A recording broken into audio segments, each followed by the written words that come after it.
থেকে শুরু করে জেলা পর্যায়ের বিশ্ববিদ্যালয়গুলো পর্যন্ত অলরেডি সকল রাস্তাগুলো বন্ধ করে দিয়েছে।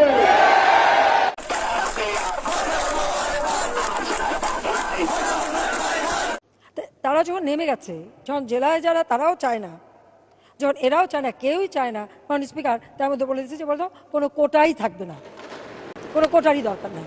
যদি অন্য কোনো জায়গা থেকে না আসে তাহলে মুক্তিযোদ্ধা কোটার থেকে এটা দিতে হবে। কেন? মেধার থেকে দিতে পারেন। মেধার তো আমাদের প্রথম দরকার মেধা, তারপরে তো অন্য কিছু। দেশকে সামনে এগিয়ে যেতে হবে। সামনের বিশ্ব তো আমাদের এই সেন্টিমেন্টের উপর থাকবে না, আমাদের কম্পিটিশন করতে হবে, সারা বিশ্বের সঙ্গে আমাদের প্রতিযোগিতায় যেতে হবে। সেখানে মেধাকে যদি আমি প্রাধান্য না দিই তাহলে আমি প্রতিযোগিতা করবো কিসের বেশি? আসসালামু আলাইকুম সুপ্রিয় দর্শক, আপনারা লক্ষ্য করেছেন আজ সারাদিন প্রচুর পরিমাণে বৃষ্টি হয়েছে। এই বৃষ্টির ভিতরে সবকিছু থেমে থাকলেও থেমে নেই ছাত্র সমাজ। কোটা সংস্কার আন্দোলনে ঢাকা বিশ্ববিদ্যালয়, রাজশাহী বিশ্ববিদ্যালয় সহ বাংলাদেশের বিভিন্ন বিশ্ববিদ্যালয়ের হাজার হাজার লক্ষ লক্ষ শিক্ষার্থীরা এই বৃষ্টির ভিতরে ভিজে ভিজে তারা কোটা বাতিলের বিরুদ্ধে আন্দোলন করছে। তাদের দাবি একটাই, কোটা বাতিল হওয়া আগ পর্যন্ত তারা রাজপথ ছাড়বে না, তাদের আন্দোলন তারা চালিয়ে যাবে। এ সম্পর্কে কোটার বিরুদ্ধে সংসদে কথা বলেছেন জাতীয় পার্টির নেতা জি এম কাদের। এবং লাস্টে আমরা দেখব প্রধানমন্ত্রী শেখ হাসিনা তিনি কোটা সম্পর্কে কি বলেছেন, আমরা তার মুখ থেকে জেনে আসবো। সুপ্রদর্শক, সর্বপ্রথম আমরা দেখব ঢাকা বিশ্ববিদ্যালয়ের শিক্ষার্থীদের আন্দোলন।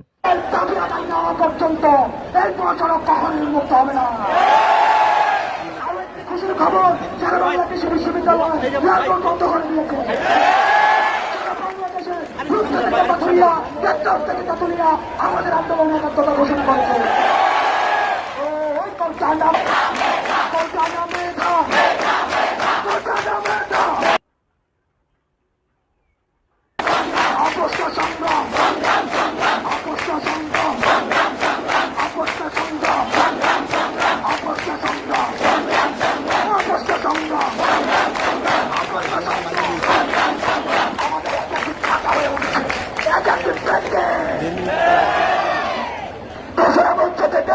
আমাদের গুরুত্বপূর্ণ ঘোষণা রয়েছে।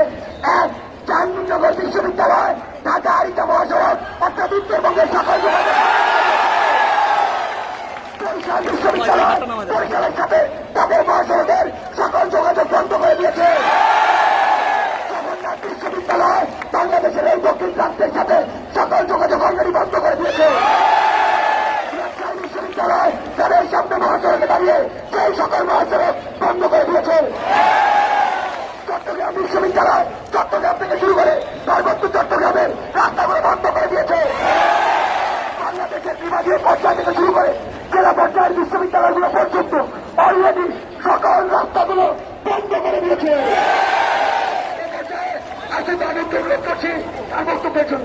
সুপ্রদর্শক, সেম রাজশাহী বিশ্ববিদ্যালয়ের হাজার হাজার শিক্ষার্থীরা তারা এই বৃষ্টির ভিতরে কোটা সংস্কার আন্দোলন করছে। আমরা সেই দৃশ্য কিছুটা দেখে আসবো।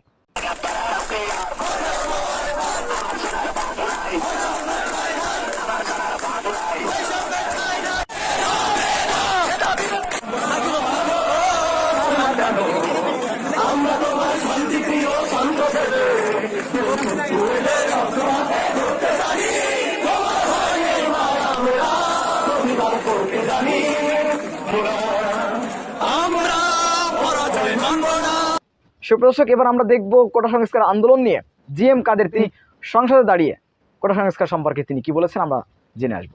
2018 সালে এটা একটা বড় আন্দোলন হয়। আন্দোলনে কিন্তু দাবি ছিল যে অন্য সবগুলি থাকুক, শুধু 30% মুক্তিযোদ্ধা কোটাটা যেন বাতিল করা হয়। তারা মনে করে যে মেধাবী ছাত্ররা এগিয়ে আসার সুযোগ খুব কম হচ্ছে, মেধাভিত্তিক সমাজ গঠন হচ্ছে না। একটা সভ্য সমাজ হলে মেধাভিত্তিক সমাজ হতে হবে। এখন কোটা পদ্ধতি সম্পর্কে একটি কথা বলতে চাই। আমরা 2018 আগে আর যাচ্ছি না। এটা 2018 সাল পর্যন্ত বাংলাদেশের চাকুরিতে প্রথম শ্রেণী, দ্বিতীয় শ্রেণী, তৃতীয় শ্রেণী, চতুর্থ শ্রেণী নিয়োগের ক্ষেত্রে শুধু 56% কোটার মাধ্যমে নির্ধারণ করা হতো, আর শুধু 44% মেধার ভিত্তিতে নিয়োগ দেওয়ার সিস্টেম করা হয়েছিল, যেখানে 30% মুক্তিযোদ্ধা কোটা, 10% নারী, 10% অনগ্রসর জেলার বাসিন্দাদের জন্য, 5% ক্ষুদ্র জাতিগোষ্ঠীর মানুষদের জন্য, 1% প্রতিবন্ধীদের জন্য সংগ্রহ করেছিল। 2018 সালে এটা নিয়ে একটা বড় আন্দোলন হয়। আন্দোলনে কিন্তু দাবি ছিল যে অন্য সবগুলি থাকুক, শুধু 30% মুক্তিযোদ্ধা কোটাটা যেন বাতিল করা হয়। তারা মনে করে যে মেধাবী ছাত্ররা এগিয়ে আসার সুযোগ খুব কম হচ্ছে, মেধাভিত্তিক সমাজ গঠন হচ্ছে না। একটা সভ্য সমাজ হলে মেধাভিত্তিক সমাজ হতে হবে। একটা উন্নত সমাজ যেটা সামনের দিকে অগ্রসর হয় সেটাকে মেধাকে দাম দিতে হবে। মুক্তিযোদ্ধাদের আমরা দাম দিব, কিন্তু তাদের বংশ পরস্পর, তাদের নাতি নাতনি সবাইকে দিতে হবে। এই বিষয়টি সম্পর্কে সাধারণ ছাত্রদের মধ্যে একটা দ্বিমত আছে, তারা এই সঙ্গে একমত হতে পারছেন না। তো কিন্তু 2018 সালে এই দাবির মুখে আমাদের সরকার থেকে ঘোষণা দেওয়া হয় যে প্রথম শ্রেণী এবং দ্বিতীয় শ্রেণীর জন্য সবগুলি বাতিল। এটা কিন্তু দাবি ছিল না, দাবি ছিল শুধু মুক্তিযোদ্ধা বাতিল, বাকিগুলো থাকবে। এবং তৃতীয় চতুর্থ শ্রেণীতে পূর্বের নাই সকল কথা আছে। যাই হোক, এটা এইভাবেই সেটেল হয়ে গেছিল, সবাই এইভাবে চলছে। এখন হঠাৎ করে দেখা গেল যে 2021 সালে একটা কেস হয়েছিল, যার রায় কয়েকদিন আগে কোথাও 5 জুন হয়েছে। সেখানে বলা হয়েছে যে ওই আগের কোটাটি বহাল থাকবে। এর ফলে ছাত্রদের মধ্যে আবার একটা সমস্যা সামনে আসছে এবং তারা মনে করছে যে সরকার যদি এটা সঠিকভাবে অ্যাপিল না করে, এটা যদি বহাল হয়, তাহলে তারা এর সঙ্গে একমত হতে পারছেন না। তো আমি মনে করি যে আমার ব্যক্তিগত মত হলো, বীর মুক্তিযুদ্ধের পরবর্তী প্রজন্মের জন্য চাকরির জন্য বিশেষ বড় অঙ্কের কোটা চিরস্থায়ী বন্দোবস্ত করা স্বাধীনতার চেতনার নামে স্বাধীনতার মূল উদ্দেশ্যকে, বৈষম্য মুক্ত ন্যায় বিচার ভিত্তিক সমাজ গঠন, এই মূল উদ্দেশ্যকে ধ্বংস করে। মাননীয় স্পিকার, যে কোনো পরিস্থিতিতে দেশের মানুষের মধ্যে বিভাজন সৃষ্টি কখনোই মঙ্গল বলে মনে করা যায় না। একথা আমরা, মাননীয় স্পিকার, একথা আমরা যেন ভুলে না যাই।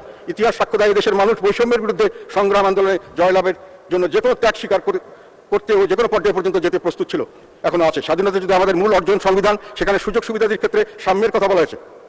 মাননীয় স্পিকার, আমি এখানে আমাদের সংবিধানের, আমি যতটুকু, আমি অত বেশি জ্ঞানী লোক নই, এখানে অনেক জ্ঞানী আইনজ্ঞ আছেন, আমি সংবিধান সাধারণভাবে পড়ি।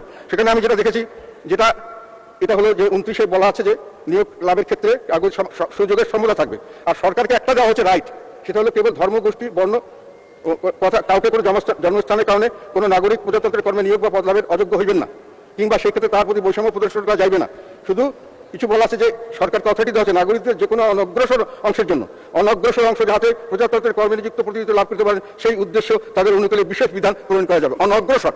অনগ্রসর আমরা নির্গোষ্ঠীকে দিতে পারি, সংখ্যালঘুদের দিতে পারি। অনগ্রসর যারা থাকেন বা জেলা কোটাতের জন্য আমরা অনেকদিন থেকে আন্দোলন করছি উত্তরবঙ্গের মানুষ, যে আমরা অনগ্রসর, সেভাবে আমাদেরকে দেওয়া হয়েছে। কিন্তু মুক্তিযোদ্ধাদের প্রজন্ম যারা থাকবেন তারা সবাই অনগ্রসর, এটা আমি মানতে রাজি না। কাজে এই জিনিসটা, এবং এইটার ব্যাপারে সংবিধান পরিবর্তনের কিন্তু আবার আমি দেখলাম 7-এর ক্ষয় আছে। এই বিধানটিকে কিন্তু সংবিধান পরিবর্তন করার এই সংবিধান এলাও করছে না। কাজে এই সংবিধানকে যদি মানতে হয়, তাহলে আমাদের মানতে হবে যে আপনি অনগ্রসর যারা নন, মুক্তিযোদ্ধা সবাই অনগ্রসর বা এরকম পিছিয়ে পড়া অবস্থানে নেই। কাজে তার বিষয়টি ওইভাবে দেখাটা আমি মনে করি সংবিধান সম্মত নয়। এটা আমার ব্যক্তিগত মত, আমি হয়তো আইনজ্ঞ নই।